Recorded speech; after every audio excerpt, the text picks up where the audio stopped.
My dying mother promised her guardian angel would protect me. I've seen it now, and I don't think it's an angel. Fiction. My mother died 2 months ago. It wasn't a tragedy in the sudden, shocking sense. It was a long, slow, quiet fading. Cancer.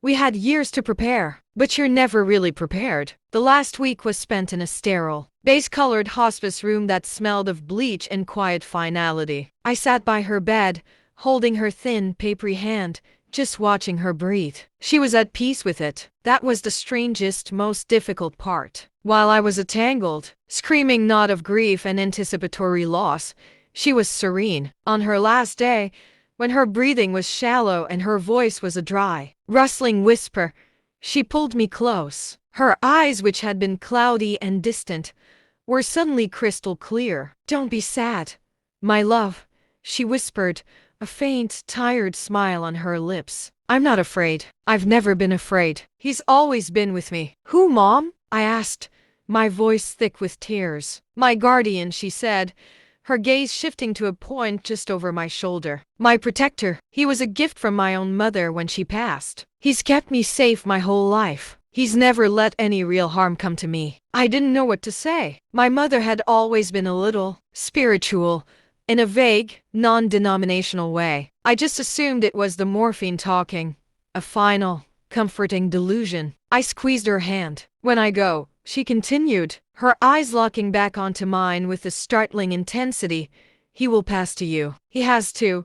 He needs someone to watch over. You will be safe now, always." "Mom, don't talk like that," I choked out. "You won't believe me at first," she said, ignoring me, her voice gaining a strange, final strength. "But you'll know. There will be 10 marks, 10 signs, after I'm gone. When you've seen the 10th, you'll know he's with you. And then you will see him." She recited the marks to me then, her voice a low, rhythmic chant. A coin returned, a silent bell, a path cleared, a saved fall, a warning unheard, a fear answered, a scent of the old earth, a touch of cold fur, a voice not your own. And finally, a gaze returned. She finished, and a deep, peaceful sigh escaped her lips. She closed her eyes, and a few hours later, she was gone. The funeral was a blur. The weeks that followed were a suffocating fog of grief and paperwork. I was just going through the motions, a ghost in my own life. I'd completely forgotten her strange final words. They were just the ramblings of a dying woman, a final, beautiful, meaningless piece of poetry. Then the first mark appeared. I was at the grocery store, fumbling for my keys in the parking lot, and a quarter slipped through my fingers, clattering onto the dark, wet asphalt. It was late, raining. I looked for a minute,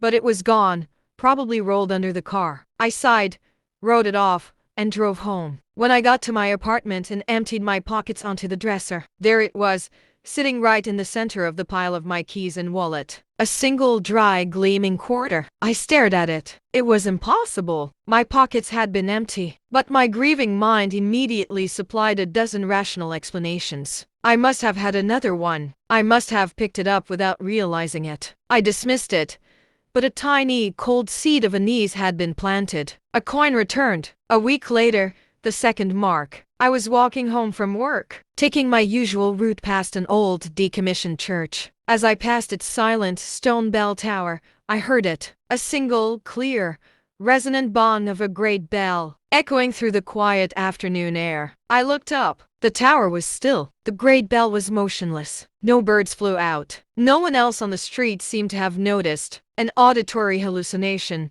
I told myself. Stress and grief do strange things to your mind. A silent bell. The third mark came a few days after that. My work building is old, and the maintenance staff is constantly doing repairs. I was heading to the break room, but the hallway was blocked by a huge, wheeled cart full of tools and equipment, left there by a worker who was nowhere in sight. I sighed, annoyed, and turned to go the long way around. I got to the end of the hall, turned the corner, then realized I'd forgotten my wallet at my desk. I turned back. The hallway was empty. The massive cart was gone. The whole process had taken less than 30 seconds. There was no way anyone could have moved it that fast. It had just vanished. A path cleared. I wasn't just uneasy anymore. I was starting to get scared. These could not be just coincidences. They were too specific, too perfectly aligned with my mother's strange prophecy. I started to feel like I was a character in a story that someone else was writing, and I started to feel like I was being watched. It was a constant, low-grade, prickling sensation on the back of my neck. I'd be in my apartment, and I'd feel a sudden, intense pressure, as if someone had just walked into the room. I'd spin around,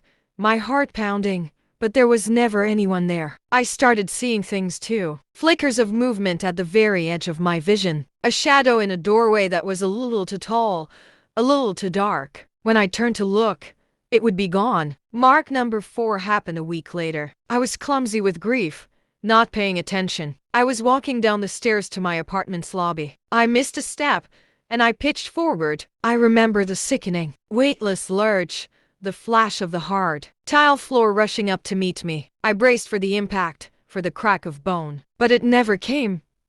I just stopped, a foot from the ground, suspended in midair for a split second, as if an invisible, powerful hand had caught me by the chest. Then I was set down gently, on my feet. I stood there trembling, in the empty, silent stairwell. A saved fall. The 5th and 6th marks came in quick succession, like a one-two punch from this invisible force that was now ordering my life. I was about to get on an elevator at a shopping mall when I felt a sudden, inexplicable wave of pure dread, a silent, internal scream telling me do not get in. I hesitated, and let the doors close without me. A moment later, the lights on the floor indicator went dark, and a loud, grinding screech echoed down the elevator shaft, followed by the distant sound of the alarm bell ringing. A warning unheard. That same evening, I was walking home through the park. A large barking dog, off its leash, came bounding towards me, its teeth bared. I froze, a jolt of pure primal fear shooting through me. The dog was a foot away, ready to leap, when it suddenly stopped. It let out a high-pitched, terrified yelp, tucked its tail between its legs and fled, as if it had seen something standing right behind me. A fear answered. I was 6 marks in, and my life was no longer my own. I was being guided, protected, manipulated by an unseen, unknowable force. The feeling of being watched was a certainty now. I began to see it more clearly, though never directly. In the reflection of my dark TV screen, I'd see a shape standing in the room behind me. It was tall, stooped like an old man, with arms that were too long, their hands almost touching the floor. In the reflection of a shop window as I walked by, I'd see it, a dark, hulking shape, following a few paces behind me, always keeping to the shadows. The 7th and 8th marks brought it closer, from a visual presence to a physical one. I started to notice a strange smell in my apartment, a smell that would come and go without reason. It was a heavy, musky animal scent, the smell of damp, rich earth and something else, something like wet fur, a scent of the old earth. One night, I was lying in bed, the lights on, my nerves a raw, jangled mess. I was drifting in that gray space before sleep when I felt something brush against my outstretched hand. It was a coarse, bristly feeling, like touching a thick, weary animal pelt. I snatched my hand back with a choked cry, my heart exploding in my chest. I was alone in the room. There was nothing there. A touch of cold fur. I was 9 marks in. The terror was a constant companion now. I knew the 10th mark was coming, and I knew that with it would come the final, terrible reveal. I didn't know what I was more afraid of, the waiting or the seeing. The 9th mark came last night. I had finally managed to fall into a fitful, exhausted sleep. I was woken up but by a voice, a low, guttural, wet sound, whispered directly into my ear. It wasn't a language I knew, but I felt the meaning of the sound in my bones. It was a word that meant, mine. A voice not your own. I spent the rest of the night huddled in a corner of my living room, clutching a baseball bat, watching the shadows, waiting for the dawn. Tonight, I knew it would end. The final mark. I sat on my couch, the TV off, all the lights in my apartment blazing. The feeling of the presence in the room was overwhelming. It was a physical pressure, a thickness in the air. The musky, animal scent was overpowering. I could feel it, just there, in the dark hallway that led to my bedroom, waiting. I don't know what came over me. Maybe it was a year of grief, Maybe it was weeks of mounting terror, but I was done being scared. I was done being the victim in this ghost story. I needed to see it. I needed to face it. Okay, I said, my voice a shaking, defiant whisper to the empty air. I know you're here. Show yourself. The air in the hallway seemed to shimmer, to darken. A shape began to resolve itself out of the gloom. At first,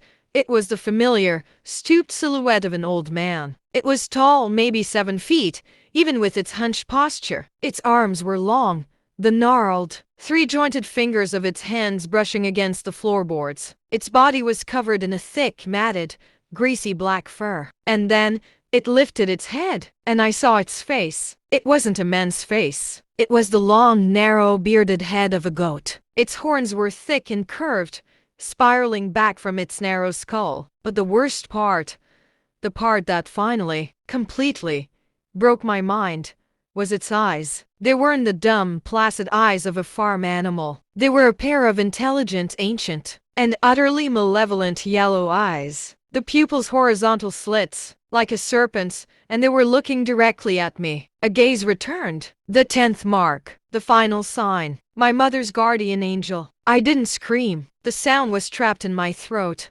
A solid, immovable ball of pure terror. We just stared at each other, for an eternity, across the 20 feet of my brightly lit living room. And in its ancient yellow eyes, I saw it. The same serene, peaceful, knowing look my mother had on her face when she died. It is my protector, my guardian. It has been with me. A silent, unseen shadow for the past 2 months. It cleared the path for me. It saved me from the fall. It frightened away the dog. And now that I have seen it, it no longer feels the need to hide. I am writing this now from my desk. The sun has come up, but it has brought no comfort. Because it's still here. It's standing in the corner of my room, by the door. It's stooped, hairy form a black hole in the morning light. It hasn't moved. It just watches. My mother's final words echo in my head. I've never been afraid. He's always been with me. What do I do? How do you escape a guardian angel? How do you run from a protector that will never, ever, let any harm come to you, but whose very presence is a fate worse than death?